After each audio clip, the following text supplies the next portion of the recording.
บริอัดโอเคนะ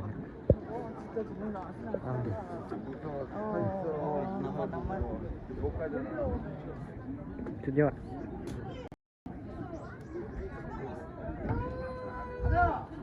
กูนะบนขี้นะอ่ะถ่ายเอาหันได้ยังไงวะเหี่ยวคันนี้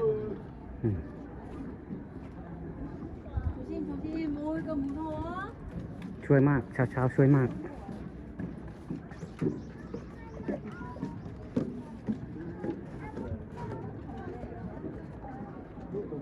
ไม่ยันตุกนะห่างกว่าห่างนะมีเย็บไหนยันตุกดิ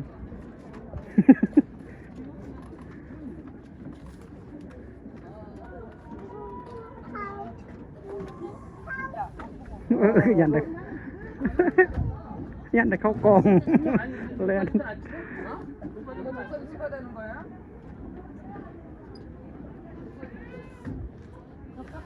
เยอะเต็มทีวันนี้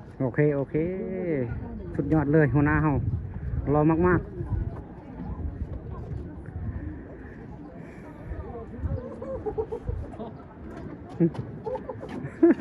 สบายมากตาลายก็ลายตาเด้อบุ้งนี่นะเดียมตีนจังคือโยนลุ่มๆพุ่นแหละชุ่มขนาดเบิ่งดู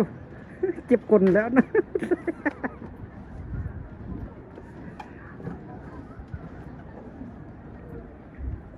กดไลค์กดแชร์ได้เด้อ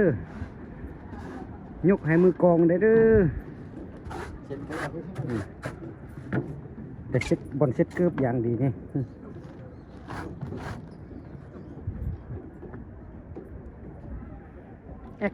แอกเด้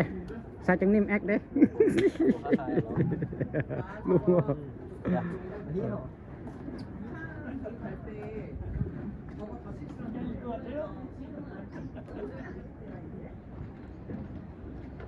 ไปได้บ่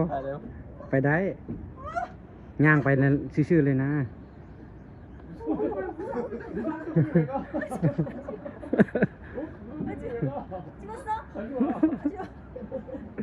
ย่างไปซื่อๆเลยก็ได้นะมันบ่แตกดอกใจเต้น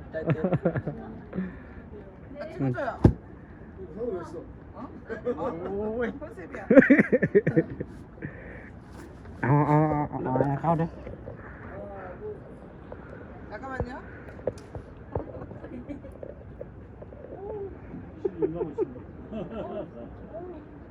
다음.